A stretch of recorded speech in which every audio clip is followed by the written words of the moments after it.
পরিশেষে বাংলাদেশ জামাত ইসলামকে কয়েকটি কথা বলবো। বাংলাদেশ জামাত ইসলামকে নিয়ে কথা বললে ভাইরাল হওয়া যায়, এটা মানুষ মনে করে। এবং বাংলাদেশ জামাত ইসলাম হচ্ছে রাজনীতির কেন্দ্রীয় চরিত্র।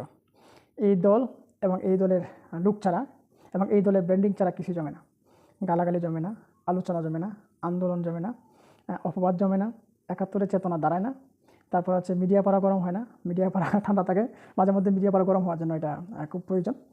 হ্যাঁ, তারপরে হচ্ছে কোনো বক্তার বক্তব্যে জোশ ওঠে না। কোনো বক্তার বক্তব্য যদি সংক্ষিপ্ত হয়ে যায় তাহলে জামাত ইসলাম এবং ছাত্র শিবিরকে যদি আনা যায় তাহলে বক্তব্য লম্বা করা যায়। ফাইন খেলা জমে, মানে সকল খেলায় জামাত ইসলামকে যদি আপনি নিতে পারেন তাহলে জমে। পজিটিভ গেলেও ভাইরাল নেওয়া যায়, আবার নেগেটিভ তারা গেলেও ভাইরাল হওয়া যায় এবং সেটা খুব ভালোভাবেই মিডিয়া পাড়াকে গরম করা যায়। আসসালামু আলাইকুম রহমতুল্লাহ। বাতাসে ভাইরাল টিভি থেকে আমি মোহাম্মদ জাকির হোসেন আপনাদেরকে মোবারকবাদ জানাচ্ছি। বর্তমান চলমান পরিস্থিতি, আমার প্রিয় মাতৃভূমি বাংলাদেশ, আমরা খুবই হতাশ, আমরা খুবই ব্যথাতুর হৃদয়ে বলতে চাই যে ডক্টর মোহাম্মদ ইউনূস স্যার আজকে কেন বলতে হলো, কেন ওনাকে আপনাদেরকে শাসন করার জন্য বলতে হলো যে আমি যে কোনো সময় পদত্যাগ করতে পারি। এটার জন্য আমরা কি প্রস্তুত ছিলাম? বাংলাদেশের সাধারণ জনগণ তারা কি প্রস্তুত ছিল? আসলে কি বলবো, সাধারণ জনগণের জন্য রাজনীতি অনেকেই করে না, এটা বারংবার প্রমাণিত হয়েছে, ভবিষ্যতে প্রমাণিত হবে। এবং এই অবস্থার মধ্য দিয়ে বাংলাদেশের মানুষ কি করবে, কোথায় যাবে? মানুষ তো সবসময় আন্দোলন করবে না, জনগণ তো সবসময় রাস্তায় নামবে না। তো এই যে জনগণের একটা বিশাল আবেগের আন্দোলন ছিল, সেই আবেগের আন্দোলনটাকে এত অল্প সময়ের ভিতরে, সকলকে বলছি, এত অল্প সময়ের ভিতরে আপনারা ধূলিসাৎ করে দিচ্ছেন বা সেদিকে যাচ্ছেন, এটা আসলে একেবারে সাধারণ জায়গা থেকে খুবই কষ্ট লাগে যে আসলে মানুষ তো দেখেও শিখে। মানুষ তো কষ্টের মধ্যে দিয়ে যখন সে চলে তখন তার কষ্টের কথাগুলা, কষ্টের স্মৃতিগুলা তার স্মৃতিচারণের মধ্য দিয়ে সে মনে রাখে এবং সেই ব্যাক টু বেসিকে সে ফিরে যেতে চায় না। কিন্তু আপনারা যারা রাজনীতি করেন এবং উপদেষ্টা অঙ্গনে আছেন বা অন্যান্য যেই রাজনৈতিক স্টেক হোল্ডার আছেন, আপনারা তো যথেষ্ট জ্ঞানী আমরা মনে করি, কিন্তু আপনাদের এই জ্ঞানের রাডার কিন্তু আমাদেরকে ধরতে পারতেছে না। জনসাধারণ অতিষ্ঠ, জনসাধারণ আজকে খুবই হতাশ। তো এর মানে অন্য বন্ধু যারা আছো আওয়ামী লীগের, তারা খুব আনন্দে উদ্দোলিত হওয়ার কোনো প্রয়োজন নেই, কারণ আওয়ামী লীগের ক্ষেত্রে জনগণের ভিতরে এখনও ঐক্য আছে, সেটা জনগণ দেখিয়ে দেবে। সেই বিষয়ে আজকে আসছি না। এবং আওয়ামী লীগের বিষয়ে আমি যেটা মাঝখানে যেহেতু কথা চলে এসেছে, একটু বলতে চাই যে আপনারা খুব দ্রুত চলে আসার জন্য এত উদ্যোগী হচ্ছেন কেন? আপনারা কি বলতে চান যে 1400 মানুষ বা 2000 মানুষ আপনারা হত্যা করেছেন, এটা বৈধতা ছিল বিদায় আপনারা আবার এসে আরও মানুষ খুন করতে চান? আপনারা যদি আসেন বা আপনাদের আসার মতো পরিবেশ পরিস্থিতি হয়, তাহলে আপনারা কি এই নিশ্চয়তা দিতে পারবেন আপনারা চলে যাওয়ার পরে আপনাদেরকে যেভাবে মানুষ সেভ করেছে, কথা বলতে গেলে সেভ করেছে, হত্যা করে নাই, আপনাদের নেতাদের ভাষ্য অনুযায়ী যেভাবে হত্যা করার কথা ছিল সেভাবে কিন্তু 1 ইঞ্চিও হয় নাই, কেমন? তো আপনারা তো, আপনাদের প্রতি আমি টু বি অনেস্ট, আমার প্রতি অনেকেই বিরাগ বাজার হবেন, বাট করার কিছু নেই। আপনাদের যে চরিত্র, আপনারা যদি আল্লাহ না করুন যদি ক্ষমতা আসেন বা একটা পরিস্থিতির মধ্যে দিয়ে দেশে আসেন, তাহলে আপনারা কত হাজার মানুষ মারবেন তার কোনো ইয়াত্তা থাকবে না একদিনেই। হ্যাঁ, কেমন? তো যাই হোক, আপনাদের বিষয়ে পরে আবার কথা বলবো। তো যে কথা বলতেছিলাম যে আজকের এই অবস্থা দাঁড়িয়ে আমরা জনসাধারণরা খুবই হতাশ। একটা বাংলাদেশ চেয়েছিলাম যে বাংলাদেশের প্রত্যেকে জায়গা থেকে রাজনীতি করবে, প্রত্যেকে জায়গা থেকে সংশোধনমূলক যদি কোনো বক্তব্য থাকে বক্তব্য দিবে। কিন্তু হইল কি, উপদেষ্টা মহল থেকে বোতল কাণ্ড উপহার পেল, উপদেষ্টা মহল থেকে পাকিস্তানি বা পাকিরা বা পাকিস্তানের রাজনীতি এই দেশে চলবে না। আরে ভাই, পাকিস্তানের রাজনীতি এই দেশে যে লাভটা কি? পাকিস্তানের রাজনীতি কেন প্রয়োজন এই দেশে? কোনো প্রয়োজন আছে? পাকিস্তানকে আমাদের চাইতে খুব উন্নত, পাকিস্তানের মেধাকে আমাদের চাইতে খুব বেশি শক্তিশালী। হ্যাঁ, কী প্রয়োজনটা আছে আমি এটাই বুঝে পাই না। আর পাকিস্তান তো আমাদের চাইতে অনেক দূরে, আমাদের দেশের যদি সীমানা নির্ধারণ করেন খুবই দূরে। তো এই পাকিস্তান নিয়ে আমাদের এখন ধরে রেখে লাভ কি? তাদেরকে নিয়ে চিন্তা করে লাভ কি? কোনো লাভ আছে? কোনো লাভ নেই। যদি আপনি বলেন যে আপনার ইন্টারন্যাশনাল রাজনীতি বলেন, সেক্ষেত্রে হয়তো ভিন্ন আলোচনা থাকতে পারে। সেটা ইন্ডিয়ার সাথে যেমন আছে, পাকিস্তানের সাথে থাকতে পারে, চায়নার সাথে যেমন আছে, এটা একটা ভিন্ন বিষয় সাবজেক্ট। এটা ওই আপনার আওয়ামী লীগ সরকারের 15 বছরও ছিল, ভবিষ্যতে যারা আসবে তাদেরও থাকবে, আরও ভবিষ্যতে যারা আসবে তাদেরও থাকবে। ওইটা একটা চলমান প্রক্রিয়া, ওটা থাকবে, ওটা নিয়ে কেউ সেটাকে করতে পারবে না। ওভারটেক করে একেবারেই নির্জলা বাংলাদেশ নিয়ে চলবে এরকম শক্তি সামর্থ্য কারো থাকবে না, কারণ সেটা ইন্টারন্যাশনাল একটা অবস্থা। বাট আমি যেটা মিন করতে চেয়েছি, পাকিস্তানের কী প্রয়োজন আছে? কোনো প্রয়োজন নাই, একেবারে আমার জায়গা থেকে মনে করি। এখন আসেন, পাকিস্তানের কথা আপনি বললেন মাহফুজ সাহেব, হ্যাঁ, আজারে পেশাল করতেছি পিছনে, বিষয়টি না, একটু বলে ফেলি। সেটা হচ্ছে পাকিস্তানের, আমি একেবারে টু বি অনেস্ট মনে করি পাকিস্তানের কোনো কিছু আমাদের প্রয়োজন নাই। তাদের কি আছে, কি আমি কীভাবে বলবো, তাদের কোন জিনিসটা আছে যে তাদেরকে ফলো করতে হবে? বরঞ্চ তারা আমাদেরকে ফলো করবে যদি আমরা সবাই সকলের বেস্ট যে কাজটা করার দরকার দেশের জন্য সেটা করি, তারা আমাদেরকে ফলো করবে। কেমন? আচ্ছা গেল। তো আপনি ওইখানে বলেছেন যে ইন্ডিয়ার কথা বলেছেন বা আমেরিকার কথা বলেছেন, উপদেষ্টা আসিফও বলেছেন। তো ইন্ডিয়ার একেবারেই সুস্পষ্ট মানে টাটকা দেখা যাবে ইন্ডিয়ার মধ্যে যারা টাকা পাচার করেছে, সম্পদ পাচার করেছে এবং এই দেশে প্রচুর সম্পদ নিয়ে ইন্ডিয়া থেকে বাসাবাড়ি তৈরি করেছে, এরকম তো অহরহ আছে। এবং ইন্ডিয়া তো আমাদের একেবারে গায়ের সাথে গা, কেমন? যেমন এই যে শার্ট পরছি, ভিতরে আমি, মানে এই আমার উপরেই ইন্ডিয়া, কেমন? ইচ্ছা করলে এই আমার টাকা এখানে রাখতে পারবো, এই টাকা আবার ইন্ডিয়াতে রাখা যাবে। তো এই ইন্ডিয়ার সাথে যারা একেবারে ইন্ডিয়াপন্থী তাদেরকে আপনারা কীভাবে ট্যাকেল দেবেন? কারণ তাদের তো সুযোগ আছে ইন্ডিয়ার সাথে চলা, ইন্ডিয়াকে ওন করা, ইন্ডিয়ার প্রেসক্রিপশন নেওয়া, অহরহ সুযোগ আছে, কারণ আমরা একটা অনিরাপদ বেষ্টনীর মধ্যে আছি, কেমন? তো এই এই এই ইন্ডিয়াপন্থীদেরকে আপনারা কি সামাল দিতে পারবেন? সেই সাহস কি আপনাদের আছে? সেই হেডেম কি আপনাদের আছে? আজারে ফেসাল করে আজারে কথা বলেন, সেই সাহস এবং হেডেম আপনাদের নাই। আর আপনারা কি বলবো, আপনারা কয়জন মানুষকে আপনারা করেন, ওন করেন? আপনাদের সংখ্যা কত? কেমন? আপনাদের সংখ্যা কত? কোনো আন্দোলনে তো ছাত্র শিবির এবং জামাত ইসলামের লোকেরা না গেলে আন্দোলন যাবে না, আন্দোলনের জোশ উঠে না, কেমন? আন্দোলনের গতি উঠে না। তো নিজেদেরকে এত দ্রুত এত বিশাল কিছু মনে করেন না। তো যাই হোক, আমি গোছালো কথা বলছি কারণ বর্তমান বেশ কয়েকদিন ধরে এত ব্যস্ত থাকি যে এখন রাত্র প্রায় বাজে 12টা। সামান্য কিছু কথা বলার জন্য আমার মনে উদ্যোগ করেছে, সেই জায়গা থেকে বলছি। তো যেই জায়গাতে বাংলাদেশ এখন দাঁড়িয়ে আছে, এই জায়গাতে সকলের ঐক্য প্রয়োজন। ডক্টর ইউনূস স্যার পদত্যাগ করবেন বলে আমি বিশ্বাস করি না, আমি কখনোই এবং মোটেই বিশ্বাস করি না। ওনার জায়গা থেকে উনি চেষ্টা করছেন, বাট আমরা ওনাকে হেল্প করছি না, এটা সুস্পষ্ট। তবে হ্যাঁ, উপদেষ্টাদের মধ্যে আরও পরিবর্তন আনার প্রয়োজন ছিল, যেই প্রয়োজনটা অতীব জরুরি এবং এখনও সম্ভব। এটা তো কোরআন হাদিস না যে চেঞ্জ বা পরিবর্তন করা যাবে না। দেশের জন্য, দেশের কল্যাণের জন্য যদি কিছু পরিবর্তন করতে হয় তাহলে করবে না কেন? আমি একটা জিনিস বুঝি না যে এটা কি কি এমন একেবারে হয়ে যাবে 2-4 জন থেকে পরিবর্তন করা যাবে না? এরকম হিম্মত সাহস কেন নাই? কেন নাই? অ্যাট দ্য সেম টাইম রাজনৈতিক অঙ্গনে যারা আছে, স্টেক হোল্ডার যারা আছে, তাদের মধ্যে যারা একেবারেই প্রভাবশালী ব্যক্তিত্ব যারা আছে প্রত্যেকটি দলের, তারাও কিন্তু একটা প্ল্যাটফর্মে এসে 2-4টা পয়েন্ট যে এই বিষয়গুলোতে আমরা একেবারেই এক থাকবো এবং এই সরকারকে প্রেশার ক্রিয়েট করবো যে আপনি এই কাজগুলো করেন, এগুলো আপনাদের করতে হবে, অথবা 2-4 জন উপদেষ্টা চেঞ্জ করেন। তারাও কিন্তু সেগুলো করছে না। প্রত্যেকেই আছে প্রত্যেকের হিসাব নিয়ে, হিসাব সব উল্টে যাবে। কারণ হিসাব কেন উল্টে যাবে? কারণ বাংলাদেশের মানুষ এখন সচেতন, মানুষ এখন আপনাদেরকে দেখছে, মানুষ এখন আপনাদেরকে পরখ করছে যে আপনারা কী করছেন না করছেন। এই বাংলাদেশের মানুষ বারে বার নামবে না, এটা সত্য, বাট এমন কিছু ভয়ঙ্কর হয়ে যাবে এই বাংলাদেশের মানুষ কিন্তু আর সেটা হতে দিবে না।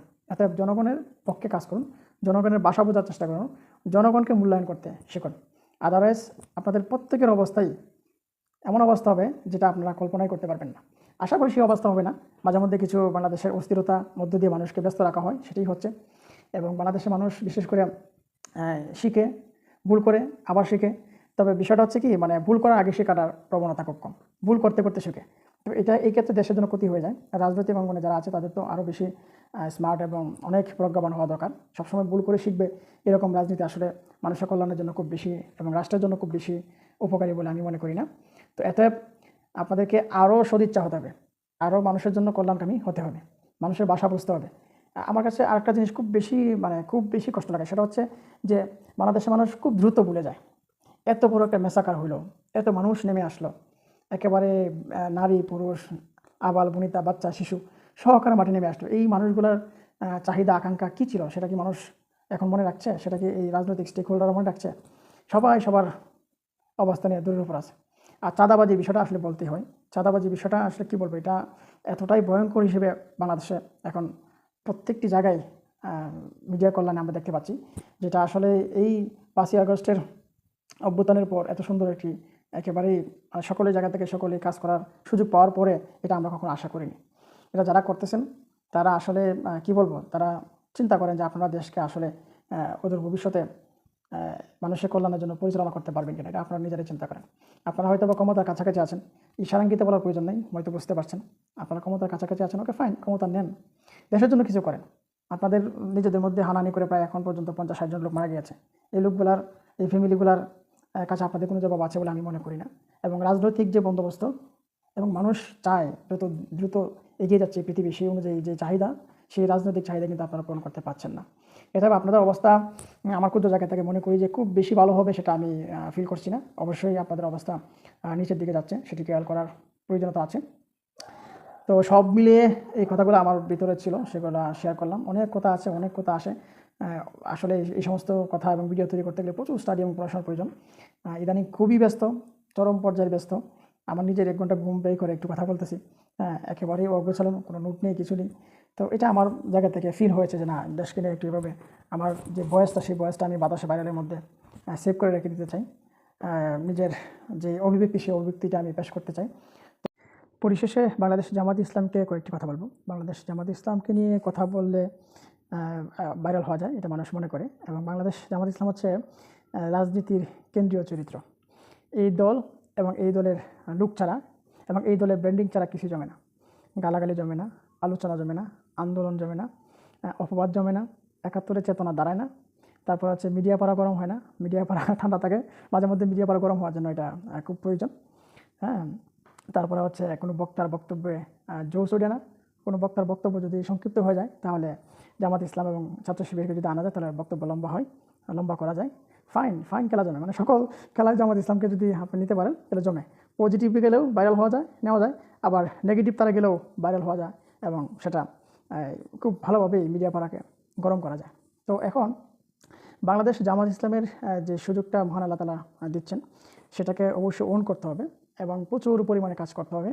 আসলে দূর থেকে কথা বললে কথা বলা যায়, মানুষ মনে করে, বাট ঠিক আছে, কিন্তু আমি একজন সাধারণ মানুষ হিসেবে তো আমার মনের অভিব্যক্তিটা পেশ করতে পারি। আল্লাহ তাআলা যেহেতু সুযোগ দিয়েছে, বাংলাদেশে যারা আছেন, যেভাবেই হোক, মহান আল্লাহ তাআলা যেখানে যে অবস্থা রাখে, সেটা আল্লাহ তাআলারই একটা চূড়ান্ত ফয়সালা থাকে। আমাদের অবস্থা এটা আসলে আমরা ইচ্ছা করলেই নিজেদেরকে সব জায়গায় রাখতে পারি না, এটা তো অবশ্যই বিশ্বাস করতে হবে। তো বাংলাদেশ জামাত ইসলামের অনেকগুলো বিষয় আছে, যেগুলোতে কর্মীরা বা যারা একটু দায়িত্বশীল পর্যায়ে আছে, তারা হতাশ হয়ে যায় বা একটু চিন্তার মধ্যে পড়ে যায় যে আসলে কি হচ্ছে, কোথায় যাবে, আমাদের অবস্থান কোথায় গিয়ে দাঁড়াবে। আসলে বাংলাদেশ জামাত ইসলামের কর্মী যারা আছে, তারা এটা খুব ভালোভাবেই আমি ফিল করি যে জানে যে মহান আল্লাহ তাআলার ফয়সালার বাহিরে কিছুই হবে না। মহান আল্লাহ তাআলার সিদ্ধান্তর বাহিরে এক চুলো এদিক সেদিক হবে না। এক চুলো বলাটা মহা অন্যায়, বলা যাবে না, এটাও কল্পনা আনা যাবে না। তো যে বিষয়টা, সেটা হচ্ছে কাজ করুন, প্রচুর পরিমাণে কাজ করুন, মানুষের কাছে যান, মানুষের কাছে আপনারা আপনাদের যে দায়িত্ব এবং কর্তব্য দেশের জন্য, কল্যাণের জন্য, সেটা উপস্থাপনের মতো করার চেষ্টা করুন। ইনশাআল্লাহ জনগণ এখন যথেষ্ট সচেতন, জনগণ এখন সুযোগের অপেক্ষায় আছে। যদি ভালো সুযোগ হয়, ভালো সুযোগ আল্লাহ তাআলা এই দেশকে দেন এবং সেই পর্যায়ে আমাদের দায়িত্ব এবং কর্তব্যকে নিয়ে পৌঁছাতে পারি, তাহলে জনগণ অবশ্যই তাদের যে সঠিক যে সিদ্ধান্তটা, সেই সিদ্ধান্তটা দেখিয়ে দেবে ইনশাআল্লাহ। সর্বোপরি হিম্মত হারা হওয়া যাবে না, সাহস রাখতে হবে। সাদিক কায়েমরা এই দেশে, তাদের আসলে বলতে গেলে অনেকে বলবে যে ক্রেডিট নেওয়ার চেষ্টা করে, না, সাদিক কায়েমরা যা করেছে আলহামদুলিল্লাহ, সাদিক কায়েমরা ভবিষ্যতে করবে, আশা করি সে আল্লাহ তাআলা সে তৌফিক দান করুন। এবং সাদিক কায়েমরা কেন এনসিপিতে যায় নাই, সাদিক কায়েমরা কেন সেই একেবারেই তাদের সাথে একসাথে এক টেবিলে বসে আলোচনা করে, প্ল্যান করে, পরিকল্পনা করে আন্দোলনকে বেগবান করেছিল এবং সাকসেসফুলি একটি আন্দোলন বাংলার এই জমিনে যারা দেখিয়েছিল, তারা কেন তাদের সাথে যায় নাই, এক অংশের সাথে কেন যায় নাই? কারণ তারা জানে, তাদের ক্যালকুলেশনটা খুবই পরিষ্কার। কারণ হচ্ছে সৎ, যোগ্য এবং ন্যায়নিষ্ঠা যারা দীর্ঘদিন ধরে চর্চা করে নাই, তারা খুব দ্রুত যে এই আন্দোলনের যে স্পিড, আন্দোলনের যে চাহিদা ছিল বাংলাদেশের এই ভঙ্গুর দেশের, এবং জগদ্দল পাথর যে শাসন ব্যবস্থা করেছিল, মানুষের নির্যাতন যে একটা অবস্থা তৈরি করেছিল, সেই অবস্থার বিপরীতমুখী যে আন্দোলনটা হয়েছে মানুষের কল্যাণের জন্য, দেশের কল্যাণের জন্য, মানুষের সুখ এবং শান্তি এবং মানুষের স্বস্তির জন্য, সেটা ওই এক অংশ, যে এক অংশ খুব সহজে ধরে রাখতে পারবে না। কারণ হচ্ছে কি, একটা মানুষ এটা যদি দীর্ঘদিন ধরে প্র্যাকটিসের মধ্য দিয়ে সে নিজেকে সৎ এবং যোগ্য হিসেবে তৈরি না করে, তাহলে সে খুব দ্রুত যে আবেগ নিয়ে আন্দোলন করে ফেলেছে, সাকসেসফুলি একটা অবস্থানে চলে এসেছে, এটাকে যে সে ধরে রাখতে পারবে, এটাকে ওন করতে পারবে এবং এটার উপর কায়েম থাকতে পারবে, ইস্তেকামত থাকতে পারবে, এটা দীর্ঘদিন ধরে যারা প্র্যাকটিস করেছে সৎ, যোগ্য এবং ন্যায় পথে চলার এবং থাকার, তারা এটা ফিল করে যে এটা কখনোই সম্ভব নয়, যারা দীর্ঘদিন ধরে প্র্যাকটিস করে নেয়। এই সাদিক কায়েমরা এটা ভালো করে জানে, যার ফলশ্রুতিতে আবেগ দিয়ে এবং একেবারে আনন্দ উদ্দোলিত হয়ে তাদের সাথে গিয়ে হুমড়ি গিয়ে পড়ে নেয়। তারা গিয়েছে, মাশাআল্লাহ, ওকে ফাইন, তারা একটা দল করেছে, সেটাকে তারা যদি দেশে কল্যাণের জন্য এগিয়ে নিয়ে আসতে পারে, আর আসলেই যদি তারা ন্যায় এবং সত্যের মধ্যে থাকতে পারে, চাঁদাবাজি, লুটতরাজ, বিভিন্ন ধরনের সুযোগ সুবিধা, মামার বাড়ি আবদারের মতো, মামার বাড়ি কলা এবং আম সংগ্রহ করা, এগুলো থেকে যদি বিরত থাকতে পারে, দেশের মানুষকে তারা ওন করতে পারে, ওকে ফাইন, করুক, সমস্যা নাই। কিন্তু একটা জিনিস কি সত্য জানেন, এটা সম্ভব নয়। আম গাছে কখনো বড়ই ধরে না, আর বড়ই গাছে কখনো আম ধরে না। তো অনেক বক্তব্য অনেক লম্বা হয়ে যাচ্ছে। আমি যেটা বলতে চাই, বাংলাদেশ জামাত ইসলামের প্রত্যেকটি কর্মীকে, প্রত্যেকটি বিশেষ করে দায়িত্বশীল ভাই বোনদেরকে বলছি, আপনারা হিম্মত হারা না হয়ে যে কাজ চলমান আছে সেই কাজকে আরও দ্রুত গতিতে এগিয়ে নিয়ে যাওয়ার জন্য চেষ্টা করুন। আল্লাহ সাহায্য কামনা করুন। ইনশাআল্লাহ বাংলাদেশে আমরা আশাবাদী ভবিষ্যতের বাংলাদেশ সুন্দর হবে এবং সেই সুন্দরের জন্য আপনাদেরকে আল্লাহ তাআলা আমার আমার জায়গা থেকে ফিল করি সেই জায়গায় ইসলামিক অন্যান্য অনেক দল আছে, তাদেরকে সহ করে বলছি, বিশেষ করে সকল ইসলামী দলদেরকে বলছি যে আপনাদেরকে আল্লাহ তাআলা সেই পর্যায়ে নিতে চাচ্ছেন বলে মনে হচ্ছে এবং এই মনে হওয়াটা যাতে আল্লাহ তাআলা আমাদের কবুলিয়তের মধ্য দিয়ে আমরা সামনে দেখতে পারি, আল্লাহ তাআলার কাছে সেই সাহায্য কামনা করছি। এই বলে আমি অসংক্ষিপ্ত একেবারে অগোচরকৃত কিছু কথা বলেছি। আল্লাহ কবুল করুন এবং আমাদেরকে সেই কাঙ্ক্ষিত বাংলাদেশ পাওয়ার সুযোগ এবং সুব্যবস্থা করে দিন। আসসালামু আলাইকুম ওয়া রাহমাতুল্লাহ।